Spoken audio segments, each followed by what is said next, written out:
have such sights to show you.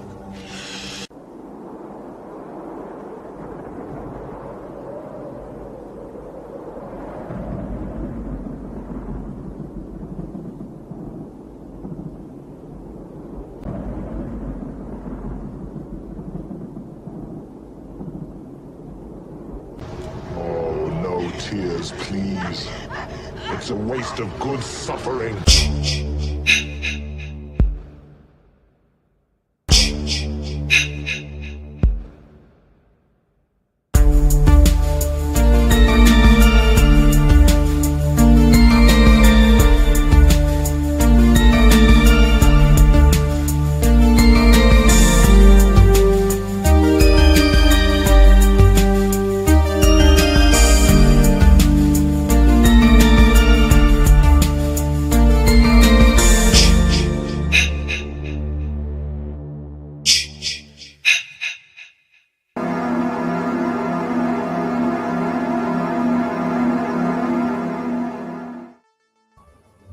Good Tuesday evening, everyone. I am your host, Pete Daddy Dollar, joined by the one, the only, gasp, it's J-Man.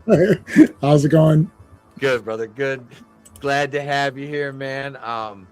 Welcome to chat. Welcome, everybody watching. Hey, how you doing? Subscribe to both of us. Links are in the description if you're not already subscribed. And if you found your way here via a wrestling video or a comic book video over on J-Man's channel, we're glad to have you.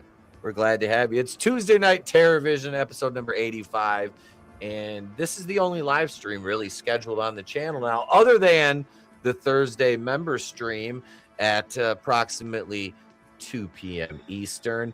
And you can check us out on Patreon. That's patreon.com/wrestling with horror 420, if you will, baby. And yeah, I got a couple of videos out this week. So a couple wrestling videos, a rant, and then I reviewed Monday Night Raw from last night, which I watched, and I was really angry. I stayed up until 12:15 watching that. I watch it the next day, and I usually fast forward, and you can watch it in 1.5 and that kind of thing. Yeah, I should have done that. Yeah. Well, you got to take the hit, for your subscribers to get that video out. So we appreciate that. Yep, here's my thoughts. And speaking of thoughts, I thought this was really funny. This is going up as a short, but I'll just play this little clip here. Shut up! You keep fucking flopping. Get the up. You suck. What are we doing, bro? You suck.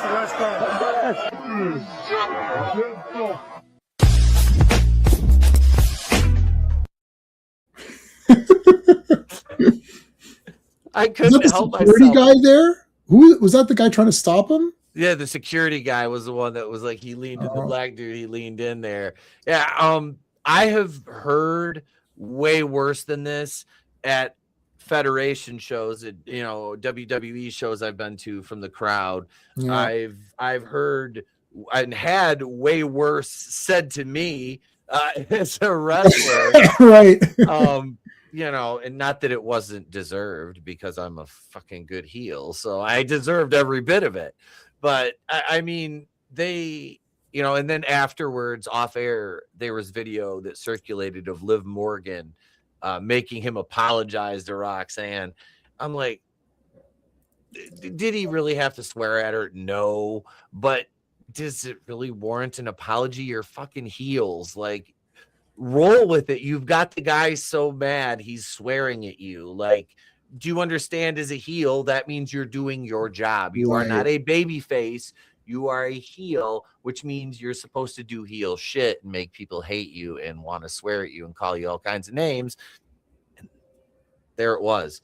So she should have yelled back or made fun of him or something, or clearly the guy wants to engage in some sort of fun, and it could all just be. There's a guy, I was ringside at Raw. I was like second or third row, like right there, and Rhea Ripley was there, and the guy like across from me was like ripping her to shreds. It's like, you suck. He's getting up and like yelling at her. She was like interacting really funny. she's like, come on, I'll beat you up right now. Come out and fight me. It was really funny. And I was like, she handled it really, at first I was like a bit uncomfortable. I was like, well, this is kind of weird, but she handled it so well. And the guy was having fun too. And they kind of laughed it off. Yeah. What up, Rook? Good to see you, Rook. Oh, I got to put the comments up. Shit. Dude, yeah. Most of your really, you're really good fucking workers, either heel or babyface, will know how to handle and immediately, like you said, Rhea was just going back and forth. That's what you're supposed to do. Jaw jack with them a little bit. Don't let it get too heated. If it starts to get too heated, walk away. Right. Especially as a heel, let them think they owned you. Then they're sitting there, yeah, I showed him. You know what I mean? Then you can go in the ring and you're beating the shit out of the baby face. Going, yeah, you like that? Right. But yeah, that's just kind of the way it is, man. Hey, what up, Kastar? Good to see you. Good to see you. So yeah, that's enough wrestling talk. So we got a damn good horror movie to go through. But we'll go ahead and we'll play the title card. Let me do this first. I gotta do this. Put us over here. Bam! There we go. Get us up over here so we can see that beautiful background. Here we go. Here's the title card for the Funhouse.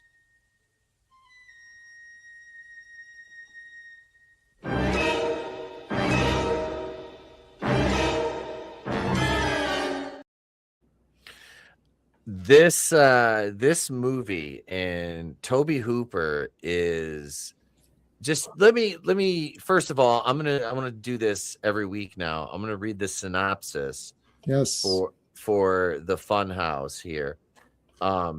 Rebellious teen Amy defies her parents by going to a trashy carnival that is pulled into town.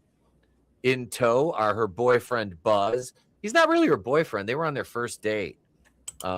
Played by Cooper Huckabee. I forgot Amy's played by Elizabeth Barrage, who was barely 18 years old when this movie was made, and we'll get to that in a minute. Yeah, I'm in the first 5 minutes of watching, and now it's like, oh, interesting. Anyway, yeah.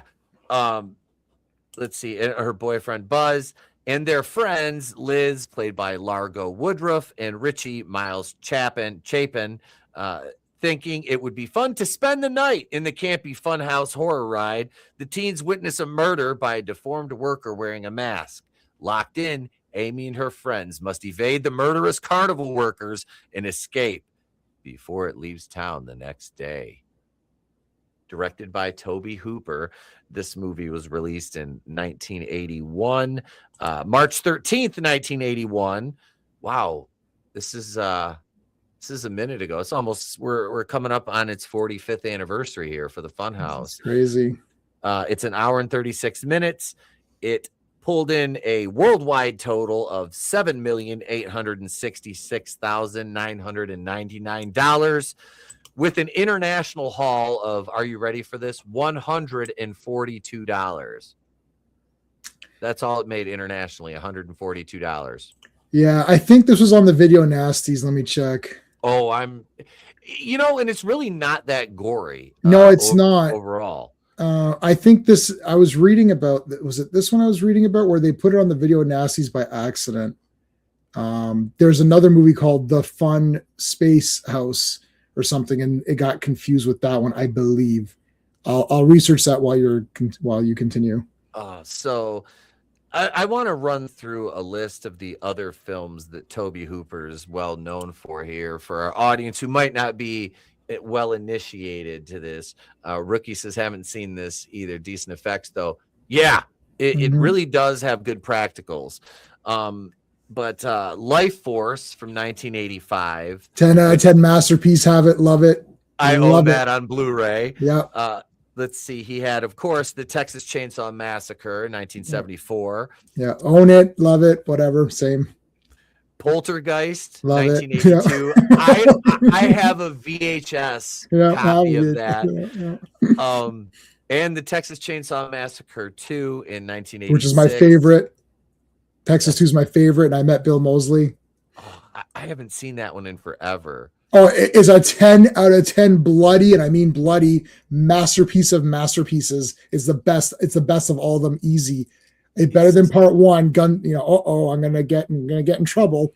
But anyway, love it. Is that the one with Matthew McConaughey, or is that no? Oh, the poster in the back is Matthew McConaughey. That's part 4. And it's a great poster, very weird and gross, but it's an awful movie. I saw that in the theater and I was so disappointed. But anyway, and then Renee Zellweger's in it too, and she was horrendously awful in it.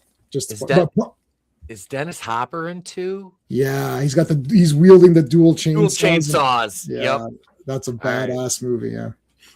Also, you've got from Tobe Hooper, Invaders from Mars. Love it. Own that. That's a great movie too. I don't think I've never seen either of those. Oh, Invaders from Mars is awesome. What was the other one you mentioned? Eaten Alive. I own that as well. That's great. He's got Eggshells from 1969, which was his I never saw that experimental debut feature. Spontaneous Combustion from 1990, starring Brad Dourif. Oh shit! How did I miss that one? I know. I didn't even. Wow. I never even heard of that. Wow! I totally missed out on that. Listen, I don't know at all. I totally missed out on that one. The Mangler. Yeah, Mangler. I know. Yeah, that one I've seen. That's a Stephen King adaptation. Yeah, it's all right. The Toolbox Murders. I have that. Yeah, it's all right. Never even heard of that. Yeah, I've got that one, of course. It's got a toolbox and murders. That's like 2 of my favorite things. Hey, what the hell? There, you can't go wrong with that. You have Jin from 2013, which was his final directorial effort, and that was set in the United Arab Emirates. And then television and anthologies, you have Salem's Lot from 1979. I have that. 4K's coming out. Pre-ordered that already.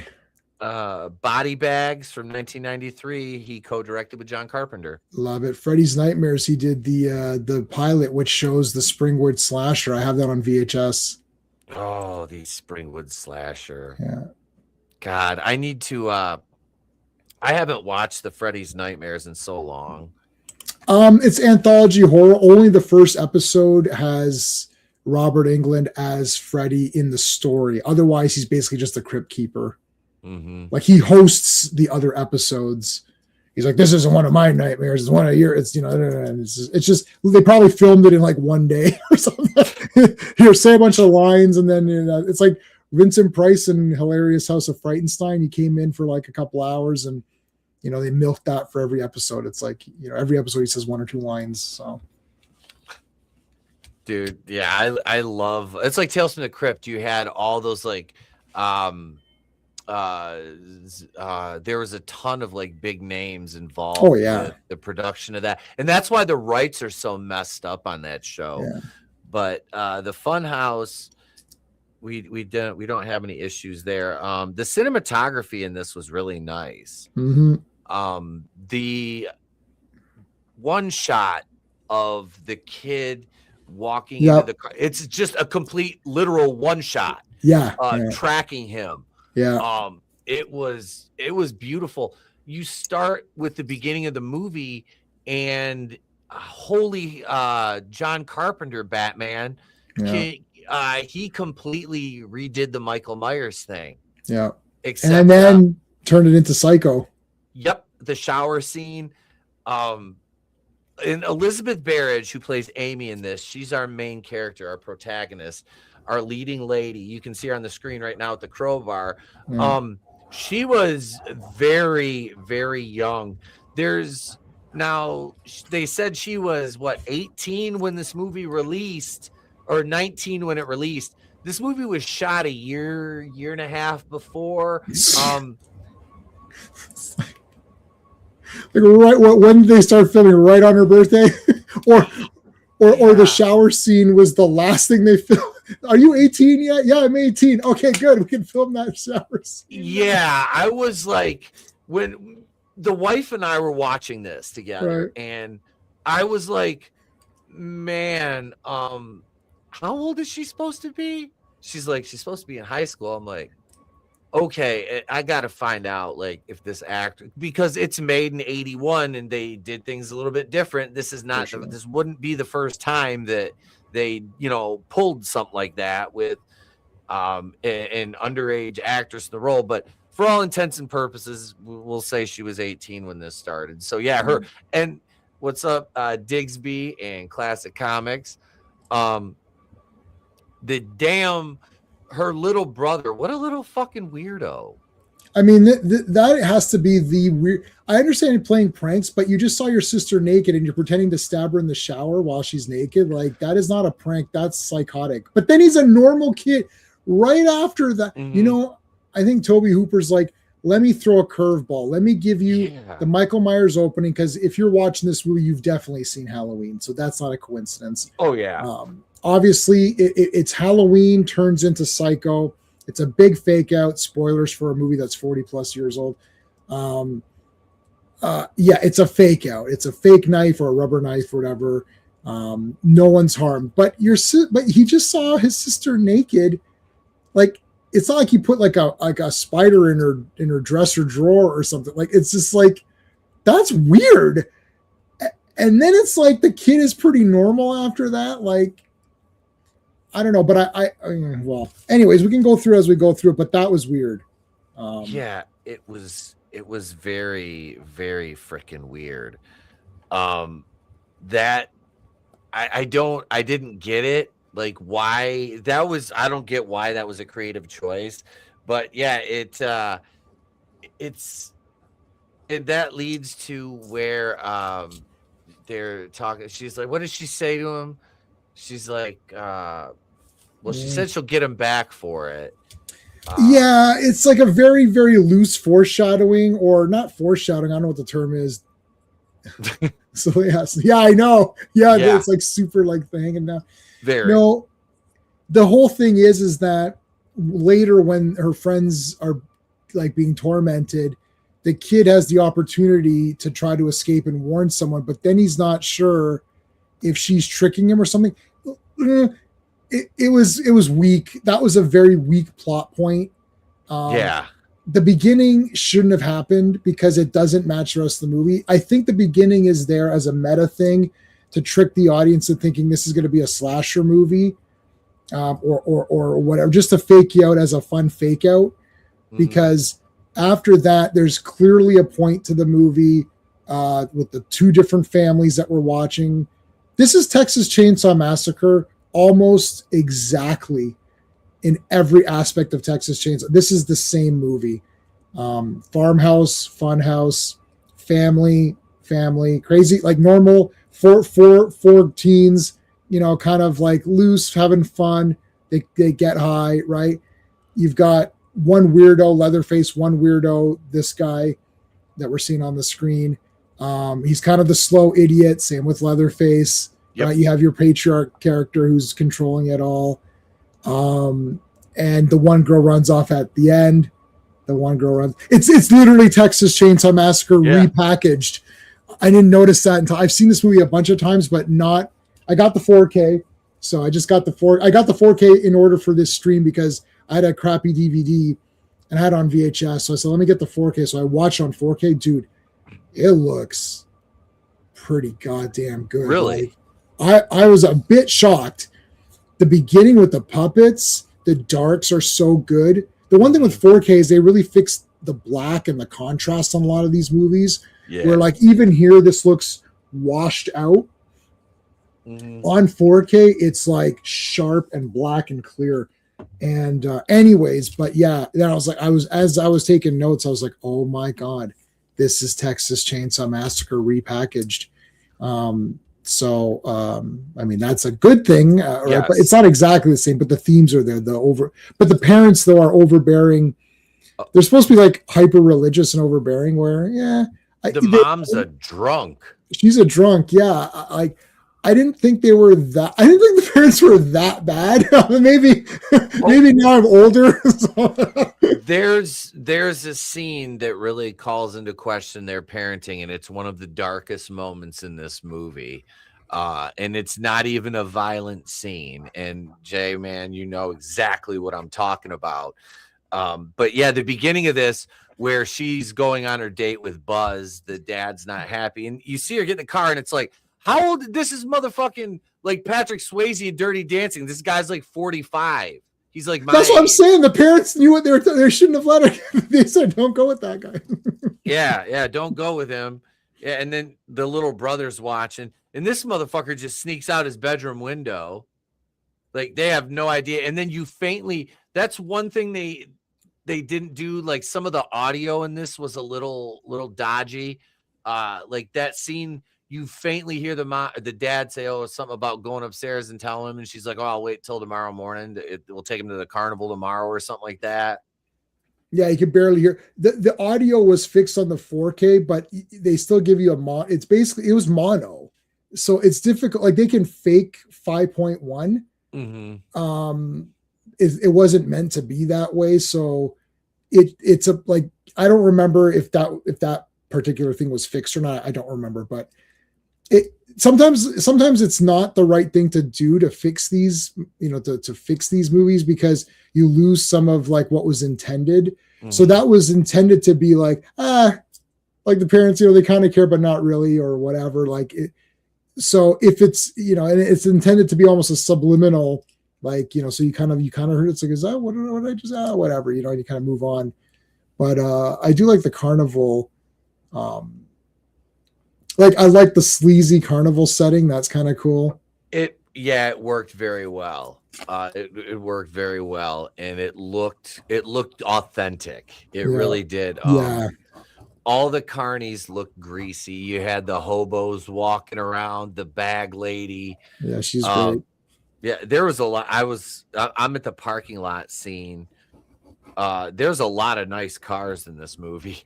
There is a lot of nice cars.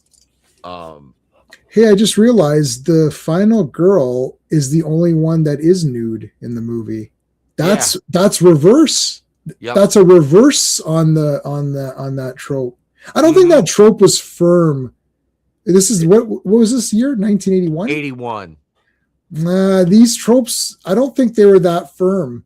Like, because she's definitely the good girl, but like, I don't think any of them were that bad.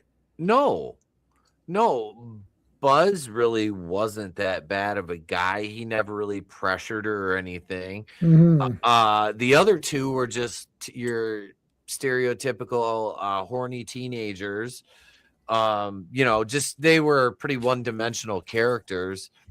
Let's see, who were they? That was so Buzz and Amy are the mains. What were I think I wrote their names down because it didn't even matter. Largo Woodruff is Liz, the blonde. Yes. And Richie is Miles Chapin. And then Sean Carson was Joey, and Cooper Huckabee is Buzz. Yeah, Mrs. Harper for her, Jean Austen played her. For her picture on Google for the images from the movie, it's her with her glass of scotch and water up to her. Oh, that's great. Yeah. Yeah. I love how the whole chain of events is set into motion because Frankenstein's monster gets a sad hand job and came too quick. And he got pissed off at Madame Zena because she wouldn't give him $100. I was like, and literally, I was joking around with the wife. I was like, he paid $100 for an unenthusiastic hand job and came too quick. I'm like, that's his fault. Like, yeah, and that's $1981. Yeah, inflation. Jesus, oh my God, what would that be? You could have bought yourself a night with one of those chicks. It's like the girlfriend experience almost. Oh, let me see what it is. $100. Yeah. In 1981 value today. Let's see what it is. So that was $360. See, $360. Not quite a girlfriend experience hooker, but definitely better than you could get a little bit better quality than Madame Zena. I guess Madame Zena, she out of the selection he had, I guess she was the best. Yeah, I was gonna say, he couldn't have got. His dad even says he could have gotten one of the girls from the tent for cheaper than that. Yeah, the tent girls are better. Some of them were better. Peep show, yeah. Yeah. What kind of weird like what is this? Like I've never seen these types of carnivals where I grew up coming in and never. Me either. But I told my wife, I'm like, the girls in the tent, I was like, Jesus Christ, when they were all out there, I'm like, it looks like the afternoon shift at a shitty strip club.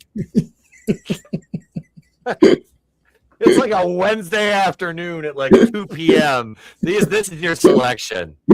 Like, oh, I'm just gonna go to White Castle and call it a fucking day. I'm good. I don't fucking need this. I love the magician though. The magician was pretty. Random guy. Yeah, he was good. I know, because he runs the fucking stake through and you see the blood come out and all of a sudden, boom, she changes, the assistant, which I kind of figured was going to happen. I was like, just how are they going to do this? It was a neat little gag they had in the movie, because there really wasn't a lot of humor in this. If there was, it was the dark variety, because Texas Chainsaw Massacre, and I've heard it called this a dark comedy. Yeah.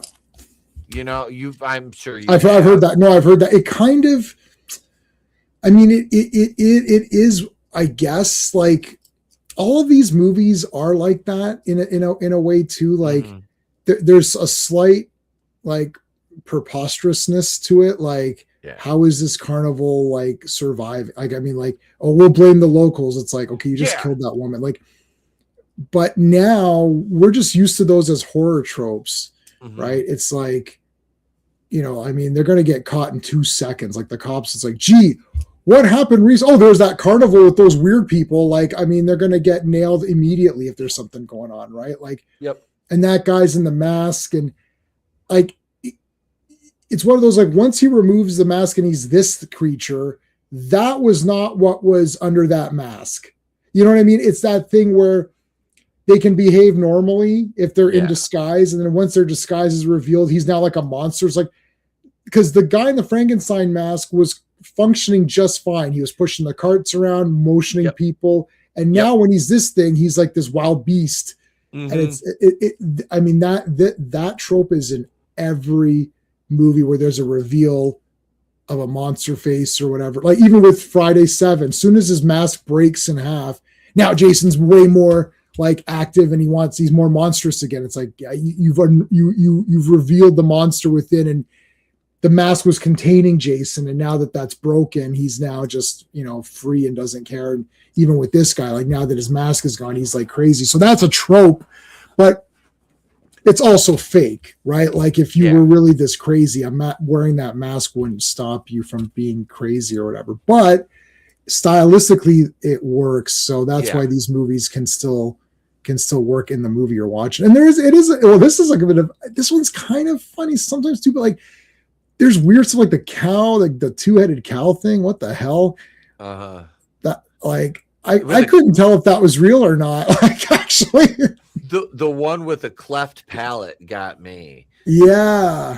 And speaking of crazy, the scene where little Joey is sneaking to the carnival and he's walking down the road and the old guy pulls up in the truck and just pulls a fucking shotgun on him and starts laughing maniacally. I'm like, what the actual, like, I thought he was going to try to abduct him. I know. It's like, and he's laughing like, oh, I got him. I scared the little guy. It's like, is this funny? Like, again, that happens. That kid goes home and says, Dad, this guy pulled a gun on me. That guy's going to jail at least for a night and getting a fine or something. Like, that's crazy, right? But it's all taken in stride. It's like, this is part of it's part of the world of this movie. Once you enter the carnival, I mean, this is the carnival. The whole thing is the carnival. Yeah. I think Funhouse. Well, actually, what about this question for you? Since you hadn't seen this before, I mean, you saw the cover and posters and whatnot. What did you think? Did you think this was what it was going to be? No. What did you think it was going to be like? Because I had something when I first saw this, and I think you had the similar kind of idea. But I thought more prototype, or not prototype, but stereotypical slasher at a carnival. Like Tobe Hooper. I'm like, okay. I figured like somebody's running around just randomly killing, people at a carnival. And then you'd have your final girl kind of thing. But I did not see like a monster reveal coming from this at all. That was not in the cards. And neither was Jesus. We can just kind of jump around here a little bit, but one of the darkest scenes in the movie, other than when Frankenstein here on screen gets his aforementioned sad hand job from Madame Xena before he fucking kills her in a squabble over money, was the scene where Joey's parents come to pick him up, and he is like in his t-shirt and suspenders, and he's in that guy's like trailer, and the fucking dude's like, yeah, I cleaned him up real good. And what is happening? Yeah. I was like, oh God, did they just I don't think so, but like it's just the way that these guys talk and deliver their dialogue, and it's just they're trying to be weird, like on purpose. I think it's like the shotgun to the kid. Like this kid's been through a lot tonight. I don't know. That one guy was like, oh man, did he really go there with that? Like it's implied, you know. I think it's just the way that it's. I think it's just the way that the guy says it, it's delivered. You're just like, okay, I got. Like they're having fun. Hey, Parrothead. They're having fun. They're having fun being these really scummy, dirty guys, and I don't know. I don't think. Well, Siskel liked this movie, by the way. I was reading that up. Really, he liked it because it wasn't what you said you thought it would be. Yeah, like he was a little bit more like, oh, it is more about creepy atmosphere, disturbing family. This guy is slightly sympathetic. It's like Leatherface also. They're kind of sympathetic because you know that they were screwed up in this family. Now we got to see his brother. Now that you saw this face, the baby in the jar makes sense because that actually was his brother because it had that same deformity. Now this deformity is supposed to be somewhat realistic. Like he's an albino, but he's got this other deformity. I don't know what it's called. It's one of these names that, I can't pronounce the name or whatever. It's what the hell is it called? I was just reading it. Eaten Alive's a great movie too. With I have that. Oh yeah, Dean Koontz did the novelization of this. Yeah, I forgot to mention that. Yeah. I saw that when I was doing some reading on this. I was like, Dean Koontz, really? Yeah. It's frontal nasal dysplasia. And so that's I guess that's like the nose and everything like splitting up like that.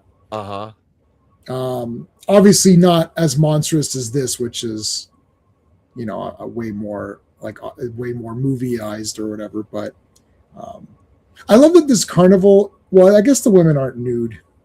I guess they're not nude. But I love the girl in the. It was really. There's a lot of subtleties that are very funny, like the girl in the front here. So I'm at the part now where they see the girl. It says girls, girls, girls. I'm 32 minutes in. Girls, girls, girls. And it's like he goes, we've got the most beautiful women behind the tent. And the girl in front of the tent promoting this is actually pretty attractive, but the girls inside are not that attractive, which is really funny because once you've paid your money, it's like that was just the promise. And then you're like, wait a minute, that's not, I thought they're going to be even better than she is. It's like, nah. Yeah, like I said, it's like the afternoon shift at a freaking shitty dive bar strip club, man. It's like, oh no, I didn't. What you? That was a bait and switch. That was a bait funny. And switch. Yeah. And then they go around. They go around back, and they're peeping in the fucking tent. Yes. I love the greasy, sweaty looking perverts in there. I wonder where they got these. If they're like extras, or if these were just like, like actual like locals from the town they were in. They're like, hey, come watch these nasty chicks dance with the nipple pasties on. Yeah. This will be. It's just going to be a quick scene. Yeah, like, just sit here. Yeah, sit here and act like you're watching naked women. And then the guy's out. Was the guy out behind the tent? Was he like pissing? Was he taking a piss? Yeah, he was taking a piss. He never puts his dick back in his pants. He's just walking away with his dick. He looks like a golfer. There's a dick out. Like, yeah,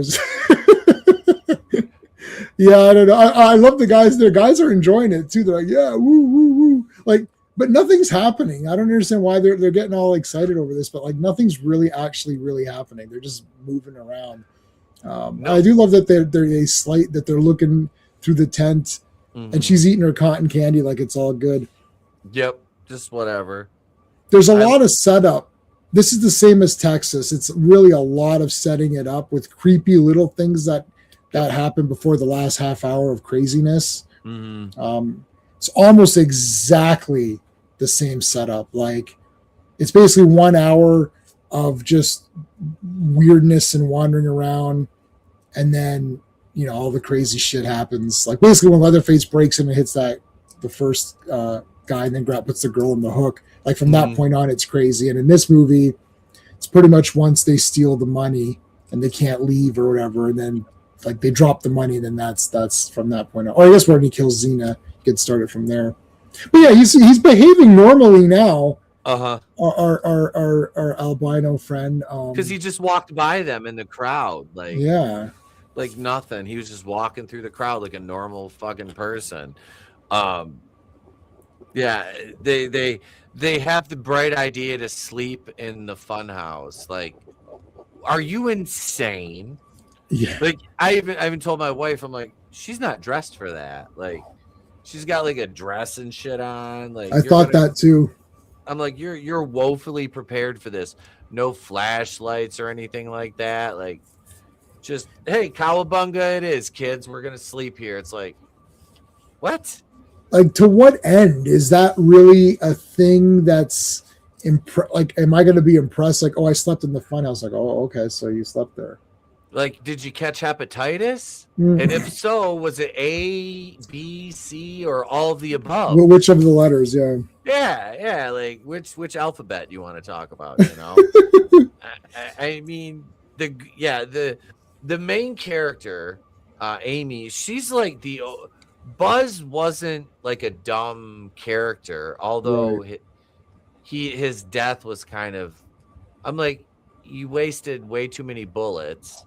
That was bad round accountability on his part. He would have lived had he not fired all of his bullets in one shot. 'Cause he had that revolver, right?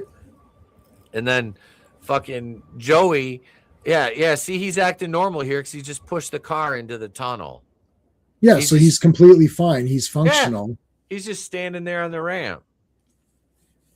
Now you wonder too, like, if like, how does if this whole thing happened with Xena, how does he take care of himself other days? Like, this was just like a bad night, I guess, or whatever. Like, well, I think the deaths in the other towns were supposed to be alluded to that it was him, because they mentioned that they were all girls that had died. So I was under the assumption that he was the one that was killing them. He's abducting them from the carnival and killing them. They were just dumping the bodies.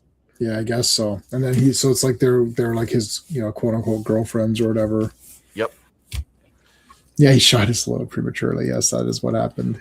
That triggers it. Yeah, he did. He should have got, what is it, hymns or some shit like that. I don't know, whatever them gimmicks are. I don't know. You see them advertised all the time. There's ads everywhere for this shit. Oh. Yeah. Fucking Joey's sitting here watching Frankenstein now. And now he's just standing there lumbering around and shit. I do always like when they go into a fun house or they go into like one of those haunted rides. I always like showing those. Like how like we're kind of going on the ride with them. I always thought those are neat. Even in House of 1,000 Corpses, same thing. I like that. I like going into the fun house and like, oh, this is so neat. This one's really neat with the eyeball. That was a very cool. Yeah, that was really cool. Big ass eyeball. Yeah, it's like, whoa. What was the other cool? There's a lot of neat little parts. Here's your first clue that Frankenstein's monster is a bit of a slow guy because he doesn't realize that 4 people went in and no one came out. Yeah, that was the thing. They start shutting the ride down, and I'm like, they just sent people in there. Yeah. Like, you know what I mean? Like, even for I guess in the logic of this world, it's just like time goes differently, because you would think it would take at least like 5 to 7 minutes to go through though. And then, okay, so this is the other thing. The layout, the floor plan of this thing is enormous, because it's like, it's got the room where Madame Zine is in, which looks like a basement. I'm like, how is this? How does this? And then there's all the pipes and everything. I'm like, how does this thing pick up and move? You're not taking this whole thing apart. I feel the same. I basically have the same review of this and Texas, just to keep, not to harp on that too much. But once they get to the family's farmhouse, once they get to this funhouse, I feel like they're in a supernatural world where it's just all heightened reality. Nothing really makes sense. Like in the clips that you're repeating on our screen here, like what the hell? What is happening? Where is this? Yeah, like, there's hooks on a chain you can see right there. Yeah, and gears and shit. Like okay, these are just tents, aren't they? Like, right?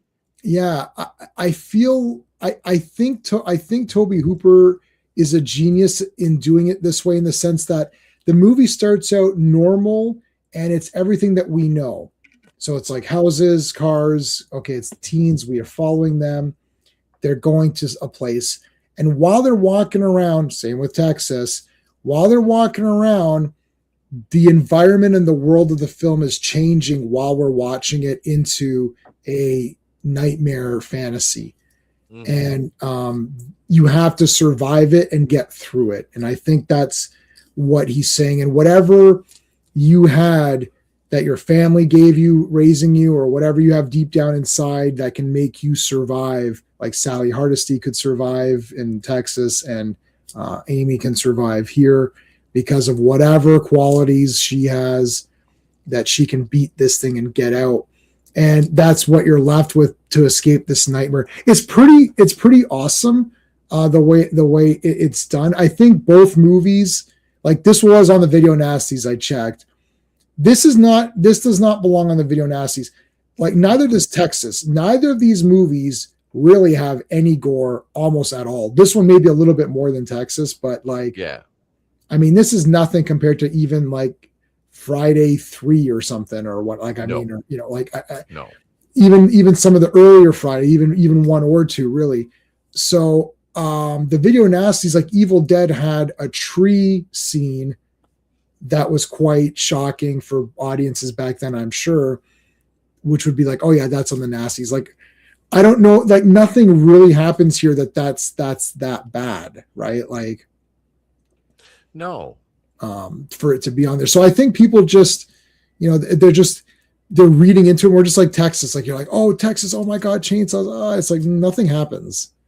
Like, I think only what was the invalid guy? Franklin, the invalid guy in Texas, gets chainsawed. That's about the only guy that gets chainsawed, I think. Yeah, he is. And I'm not going to lie, when Franklin got killed in Texas Chainsaw Massacre, I fucking laughed. Yeah. Oh, he's irritating. Exactly. He was so annoying through that whole movie. Yeah. And I'm like, he's wheeling him. Sally, wait for me, Sally. When he finally got off, I was like, oh, thank God. I think you're meant to think that, because he's the only one that gets a somewhat glorified horror death. Yeah. Right. Like later entries, everyone gets like crazy super deaths, and that's just part of but like he was really the only one. Like the other girl got put on a hook. The other guy got banged in the head, and Sally survives. So, you know, these guys, one of them gets hanged. I mean, there's nothing too crazy. Oh yeah. Again, here's Amy. We see her nude in the, we don't see the other girl nude, which is odd. Again, it's not following the tropes. No. No.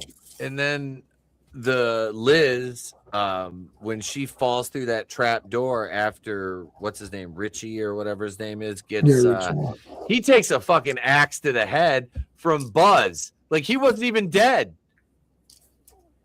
Oh yeah, I know. And then he's on the ride or whatever, right? Yep, he's tied into that the car on the ride. Yeah. And he gets freaking Buzz hits him in the head with that axe. I was like, no. Buzz. Yep. What's your problem? Liz falls through the damn floor and she's in that tunnel and the goddamn monster climbs down there and he's on top of her. Yeah. Yeah, I don't think he just choked her out. Yeah. Again, I was like, oh, because like it cut away and it cuts back and she's not moving anymore. And it's like, it was just like, man, because they don't ever show anything. It's just implied. Right. It's implied. Yeah. Yep. Just like it was with Joey. It's kind of, there's that degree of ambiguity. Like, did something happen? You know, I'm like, that's what I said. This movie's very, very dark at times like that. And it's not even well, I mean, he killed her, but it was the proceeding, you know, to the death. Yeah. You know, and it's like, this guy's a fucking sexually repressed albino nasal dysplasia fucking oof. Yeah. Yeah. Weinstein. I knew it. I knew it. This guy's related to Harvey. What up, Godzillionaire? Speaking of big heads, it's Gashman. Hey. Yeah, it's like and the Xena is it's like, oh, do you want to keep the mask on and all that? Yeah. What he's standing there like an idiot for? He's giving her the money now. I do like that Richie steals the money. He comes back and steals because he thinks they're just leaving, so he's like, I'll grab the money. Had he not grabbed the money, well, they were still looking, so they still knew what happened, so they were still liabilities anyway. Yep. But if they didn't have the money, they wouldn't have known they were in there. That's right. They wouldn't have, yeah. You know, they could have greed. Yep. Damn it, Richie. He's more related to Jeffrey than Harvey. Yeah. I do like when they go see Madame Xena and we get to see her character because she like loses her mind. Yeah, because the Buzz and Richie and Liz keep laughing when she's because like she was reading her palm and all that, and then that was interrupted by random fits. Well, they were all high as shit too because they smoked a joint on the way there. They were smoking on outside of the tent. They were high, so they were chuckling at it. Yeah, Xena and Frankie are arguing here now. Yeah, I'm just at the part where he's about to, and he's done. It's like he's about to sing Ray Parker Jr. because busting makes him feel good. Yep. Yeah, that was it done. She's like, well, what can you do? That happens. And she's like, well, it happens to the best of us. You know, I'm sorry. And what I love about the Xena character is that she's not fazed by any of this entire scene. Nope. Like you've got this monstrosity coming over and she's like, yeah, you want some help? Okay. That's not enough money. Give me more. Okay, thank you. Okay, lay down. Do you want the mask on? Sure. Okay.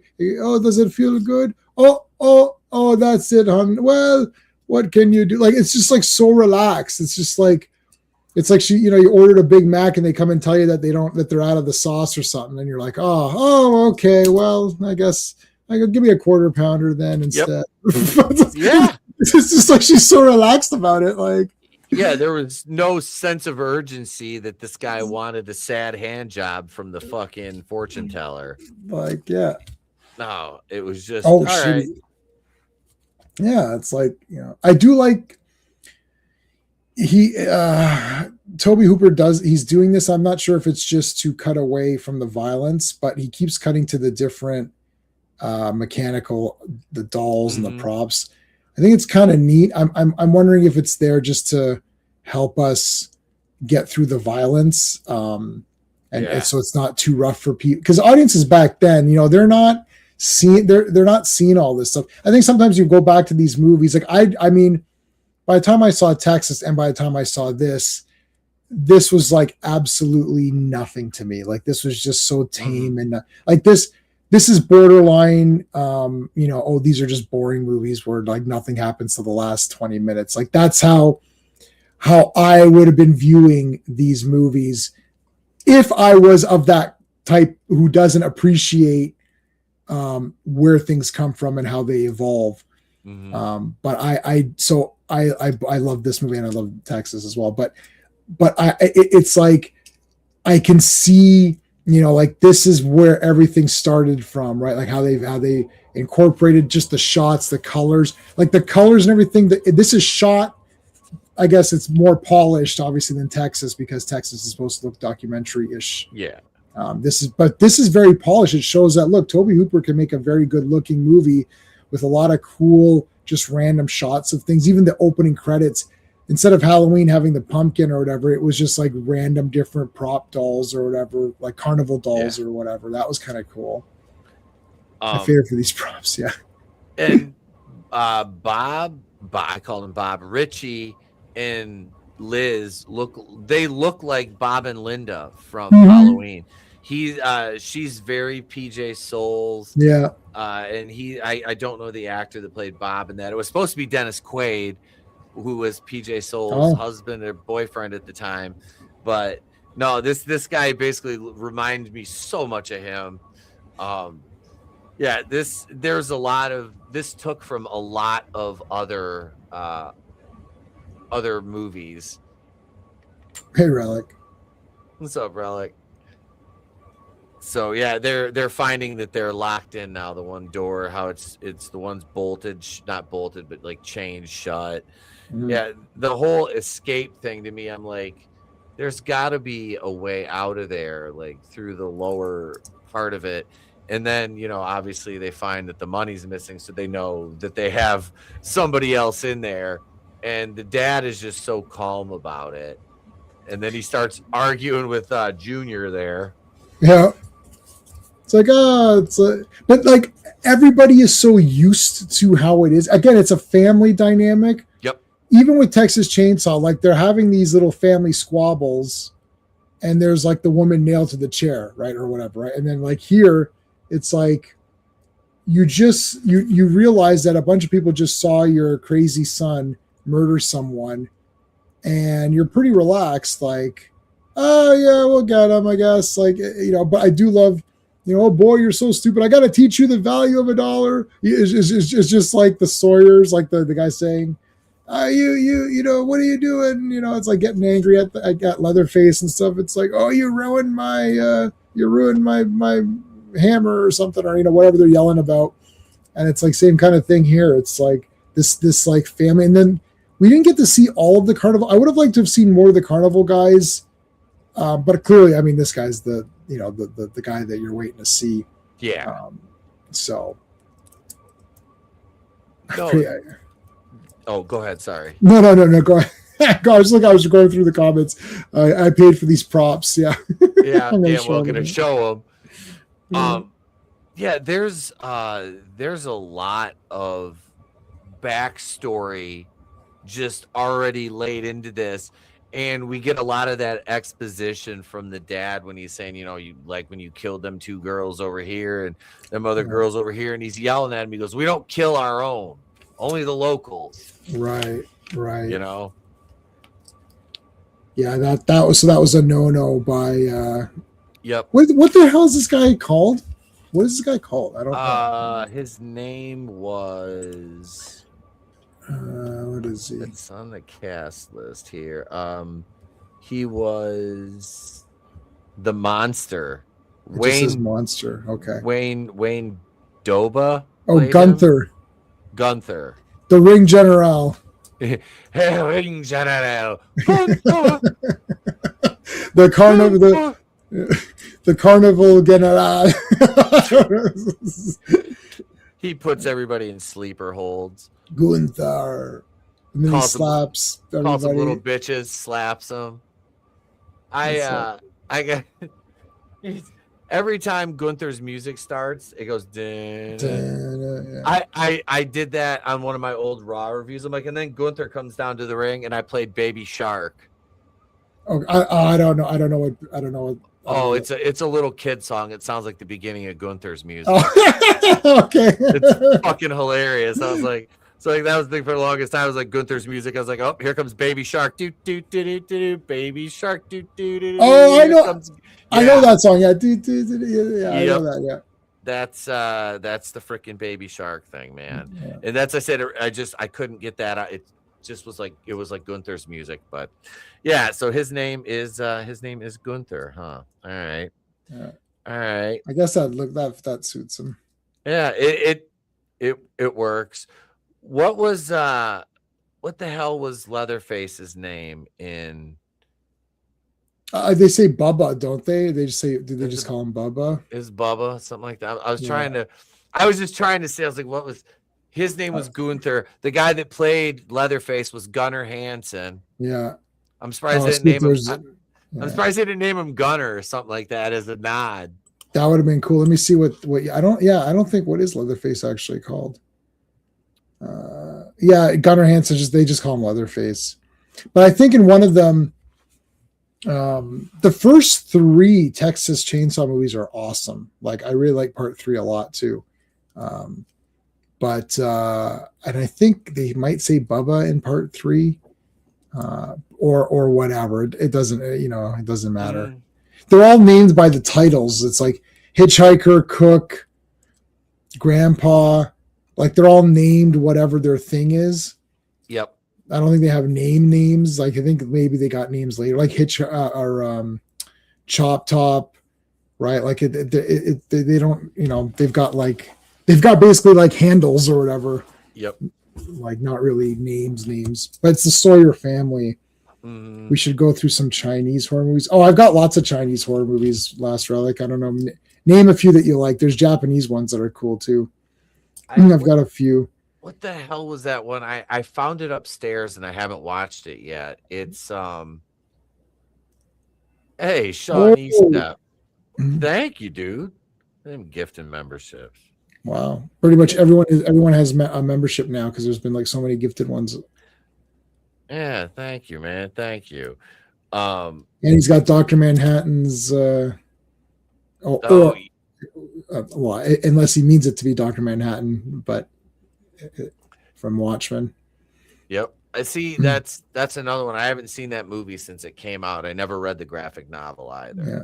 I've I have every toy that came out for it, statues, busts, the full big huge like Hot Toys looking of the characters. I have the graphic novel, original when it came out, reprints.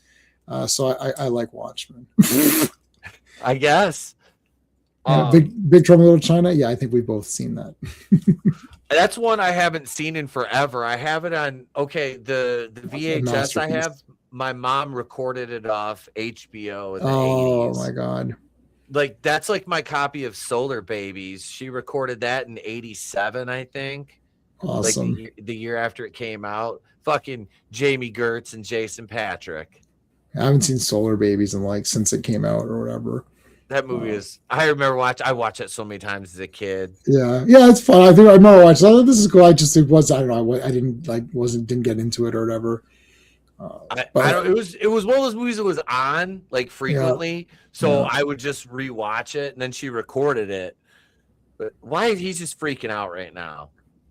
He's just freaking out right now. Yeah, it takes a while. So here's where the money's stolen. I'm at 57 minutes 42 seconds. Oh, I'm at 58:30. He just dropped what's his name?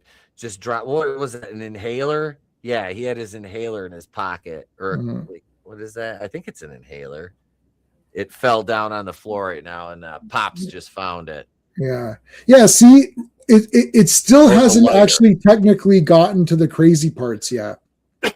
No, it's only going to start killing. Like all of these people die within like a 20-minute span of film time or whatever. It just amps, like it immediately amped up. And I think like this was the audience of this time, needed needed this to kind of build for them, like these sort of slow burn movies, which they weren't called slow burn. They were just called movies. Like, this is how the horror movie worked. Like, it was a given. You're not going to see this monster face in the first 10 minutes of the movie because that's what you're waiting to reveal. That's the main event. That's the main event. Whereas later on, as we got more and more into the slashers, it's like, the body count was spread out throughout the movie and there was more of it. And then we started to say, okay, we need a death every 10 minutes, or by the time you get to Friday 5, there's like 22 something deaths. There's it's an average of like one every like 4 minutes or something. If you average it out, you're like, this is outrageous. Like, the whole thing is just basically waiting for the next kill. But here they're still trying to build up, like, it's more like atmosphere. This is weird. Like, this is going to get a good score on my rating system. This is one of these movies where the score that I'm going to give it doesn't sound like it sounds like it should be way more, but it just kind of works out that way because of the nature of how this movie is. Just like Texas 1. Like, Texas 1, to me, the characters are not that compelling.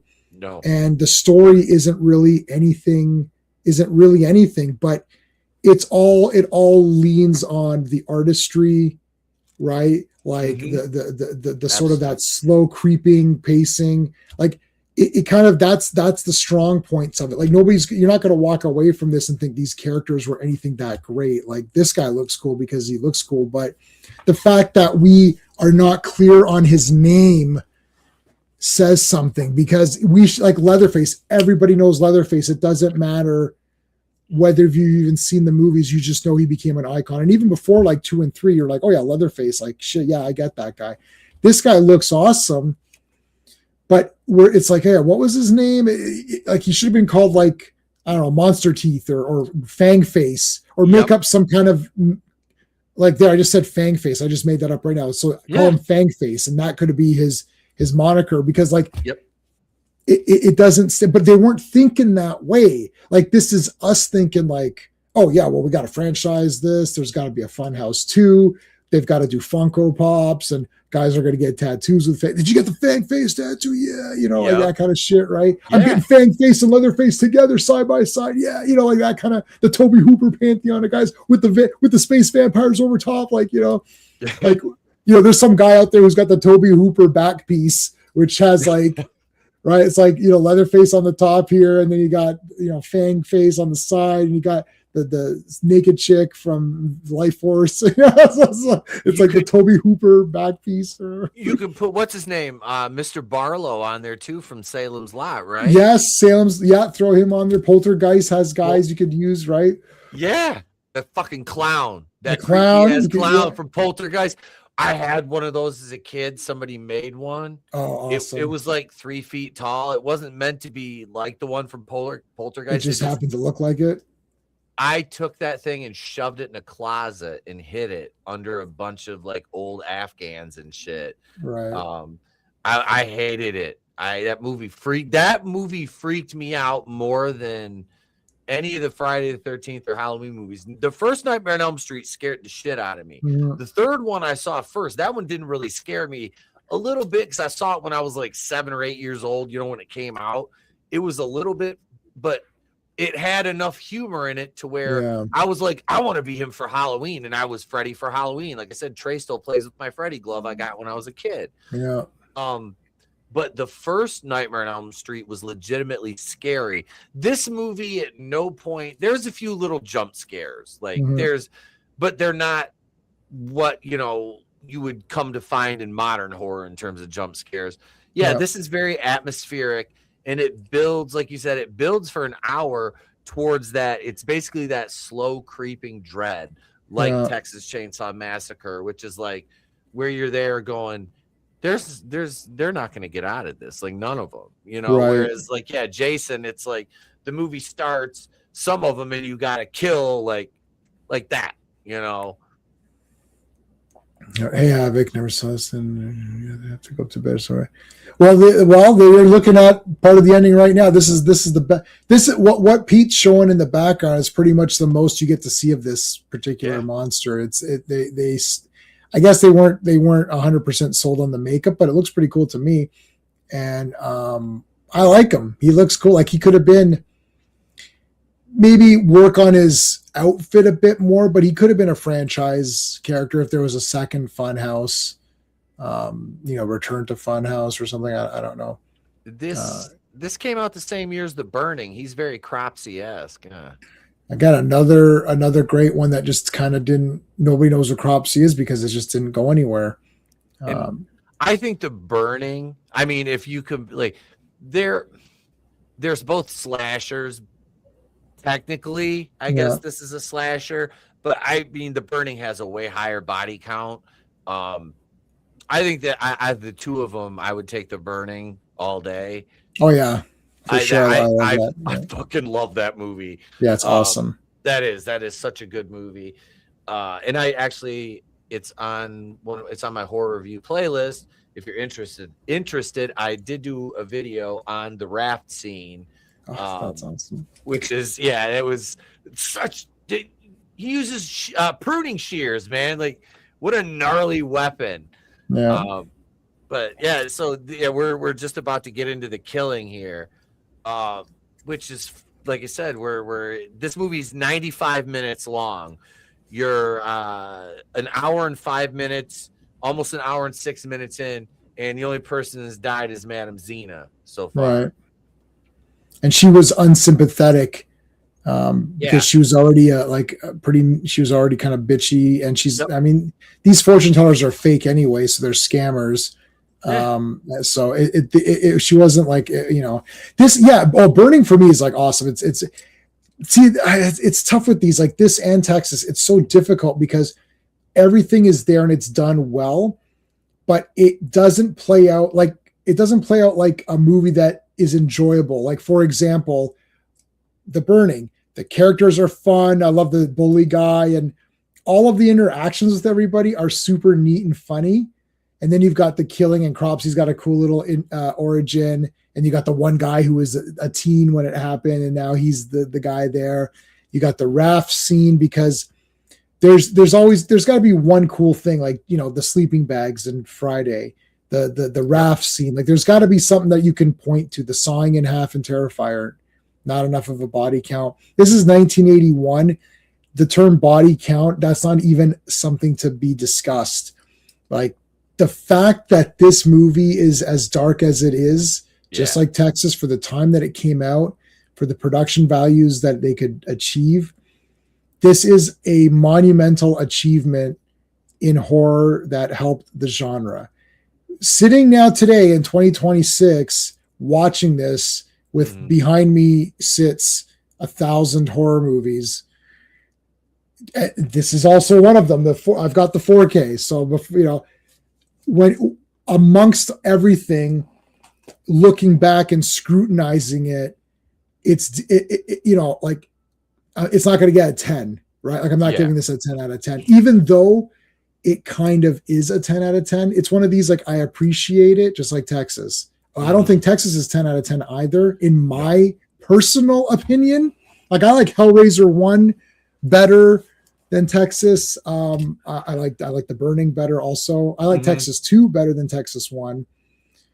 But you can't go against these films that like set these foundations. Like even Halloween, like I know you like Halloween 4 a lot, but I mean, Halloween 1 is Halloween 1. But, that's the Godfather right there. You know, of the slasher genre. Yeah. Watch the 1976. I have it. I've never seen that one. I watched the remake of it because I didn't know there was an original at the time. Right. Yeah. So I have that on DVD too. That movie, we studied that in school. I mean, I don't know. I'm not really shocked by stuff, and I don't want to say I don't care, but it's just like I don't know. If I was going to do something like that, I would have made it more like Death Wish or something. Like I prefer that style. Plus, I haven't seen that. Even though I own it, I haven't seen that for a long time. I remember thinking it was just whatever, the original. It was bloody and would be rated X these days. Oh, it would be. I mean, well, we talked about Thriller, A Cruel Picture, where they use an actual corpse and stabbed its eye.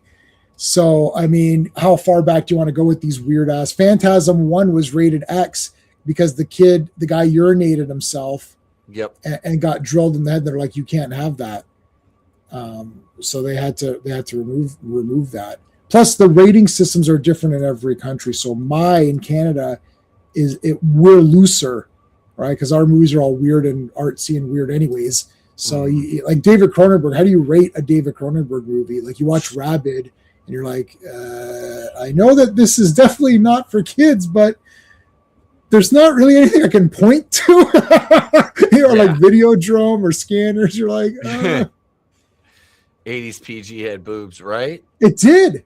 Yeah. The vacation movies, at least the first couple of vacation movies, had nudity. I saw those as a kid on TV. Mm-hmm. Didn't think anything of it. No. Really. No. And Richie got a noose around his neck and just got boop right up. Yeah. He's gone. Yeah, here he comes in the car and fucking Buzz just axes him right to the head. Yeah. Like, I said Buzz wasn't dumb earlier. I mean, this is just like I don't know. This is just like one of the worst decisions I think I've. And then, okay, so he's able to impale or like chop that axe into his head. Now, these are weapons they got from inside the Funhouse. This is implying that all these weapons are fucking real in here. Right. Because she's got like Liz has like a sai almost like Raphael carries from the Ninja Turtles. Right. Which, yeah. For I Spit, yeah, that would be. Yeah. Oh Jesus, dude! The scene in right Godzillionaire, back when this was a proper country, the grape scene from the remake of I Spit on Your Grave was that it went on and on and on. Right. Oh Jesus, yeah, and then like this here, like they just came and picked the kid up, and that guy fucking grabbed him like around the back. It was like had him almost in a headlock when he caught Joey running around. And man, I swear to God, that dude fucking did something to that poor child. Like that kid's fucked up after that. Like I thought he was gonna chloroform the parents. He had that rag. I'm like, he had that bottle. I'm like, did he chloroform? Is he gonna chloroform the parents? The mom didn't give a shit. She was just drunk. She didn't care. Yeah, she's like completely just like oblivious to like what's happening in the world. Yep. I do like that girl walked right on the trap door, which is just fantastic. I do like impromptu trap door. Like, where did that come from? I didn't see it. Yeah, she has that weird dagger with like a curled handle. Yep. And that's where Gunther gets her in the freaking tunnel down there. And they have, wait, do I have it? Hang on. It's sexy time. It's sexy time in the tunnel for Liz and Gunther.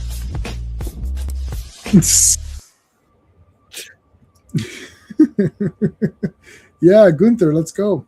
Yeah. She was offering. She's like, I can make you happy and all that. That was nice of her. I have that also. I saw the original of that. Yeah. And then I watched the remake of that one too, but I saw the original first because that's a Wes Craven movie. So I saw that after seeing Nightmare. I was a teenager. I was like 15 or 16 when I watched Last House on the Left because I remember going to rent that because I think I was driving then because I knew somebody that worked at video stores, like an older sibling of like a friend of mine. So I could rent whatever the fuck I wanted when they were there. So I would go in when they were there purposely to get like the horror movies and shit. Like they're like when Showgirls came out, like, let's be honest. And Nano just mentioned Showgirls is still the most messed up horror film of all time. Yes, it is. I saw that in the theater. I saw that in the cinema, which is great.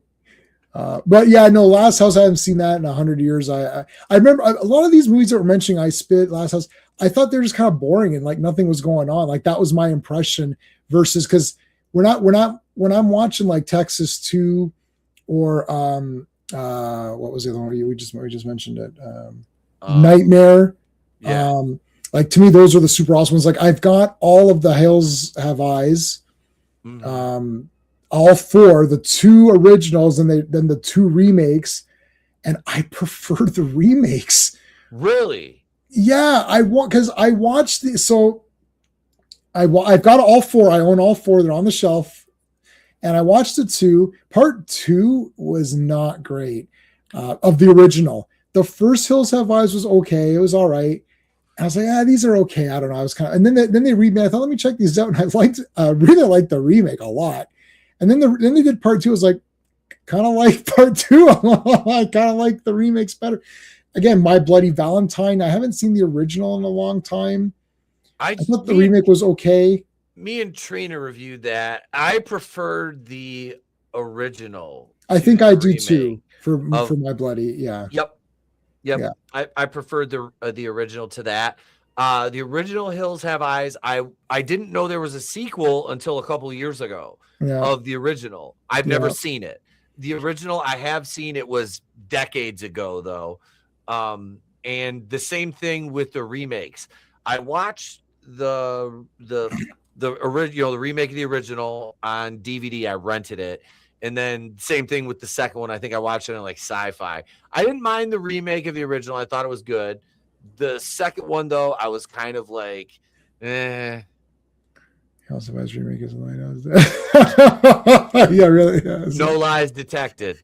No lies detected. Well, he's petting her. I don't like the remake of Texas Chainsaw Massacre, the remake one with Jessica Biel. I don't like that movie, but they made one where it was the prequel to the remake, which is the beginning. Yep. I really liked that one a lot. That's with Jordana Brewster, I think, was in that. Is that the one with Arlie Ermy? He's in both. So yes, he's in both of those. But I really liked, that's probably like my fourth favorite one or something, or of Texas. I really liked that one a lot. The only ones I like. Well, I like 3, 4. Yeah, there's like 5 that I like. Never managed to hit. In a movie, no, nobody can ever manage to hit anybody with a crowbar. Yeah, I think it's just that weapon is cursed. Never use it. I think if they hit someone, it'll break because it's fake, right? So they can't really use it. So here they are struggling. Well, his pants are on, so I don't think he's. Yeah. Plus, he's spent anyways, and he's. Well, who knows? We don't know his recovery time. Maybe he ate a sandwich or something. And if he's zinc deficient, it won't be as vitamin D. Get some vitamin D in you, bud. Love the shots here with the green light coming out of that monkey, the ape's mouth. Like, great. This movie is shot back. Oh gosh, it is. It's shot beautifully. It's shot beautifully. It really is awesome. The cinematography is fucking awesome. Yeah. The scene with her outside of what's supposed to be like King Kong, That's and they awesome. have the wind. It's kind of a Fay Ray moment almost. Yeah. You know what I mean? Like, it was kind of neat. But yeah, this one, Elizabeth Barrage, Amy, she goes through the fucking ringer in this, after her escape. And I love how they recreated the one shot ending with her just walking out, and none of the carnies even look at her. Right. They don't even look. She's obviously been through some shit, and they're just like going about their business, like, whatever, just get the hell out of here. Basically, we don't care. Like, yeah, and we have to wonder, are those other guys in on these things, or are they? I don't know who that is. I don't know who that person is, but there you go.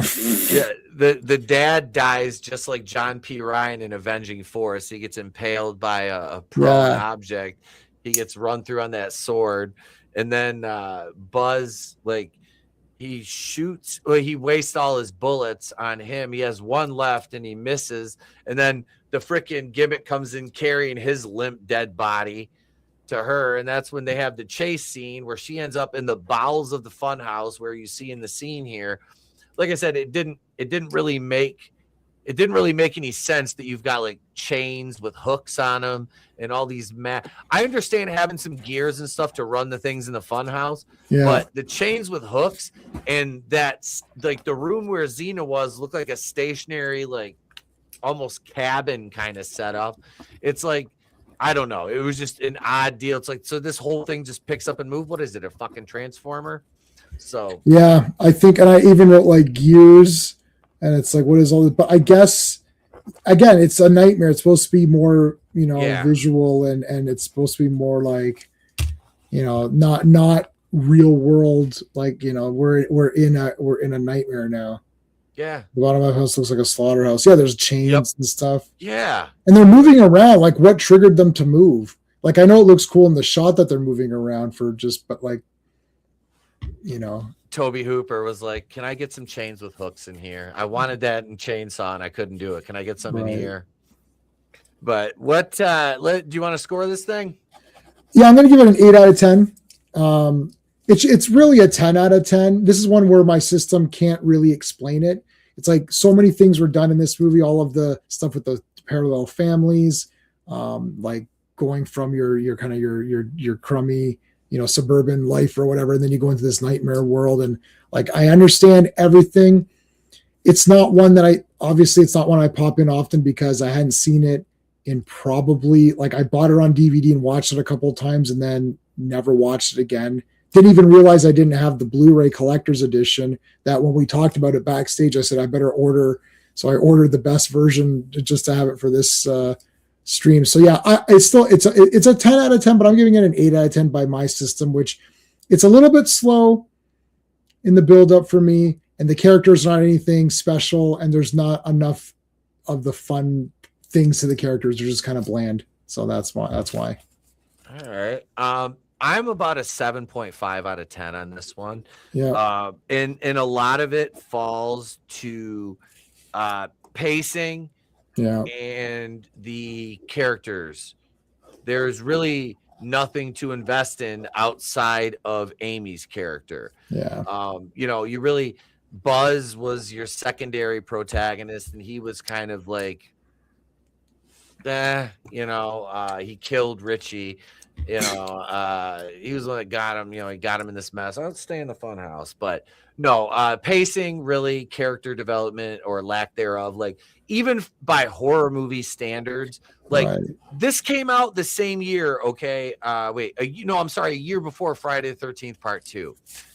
I think it was. Yeah. That came out in 82, right? Yeah. And Part 2 is like way better. Like Friday 2 is like way better. Yeah. Yes. And I'm just, for character development terms, in the same like time frame. And Halloween 2 came out in 81.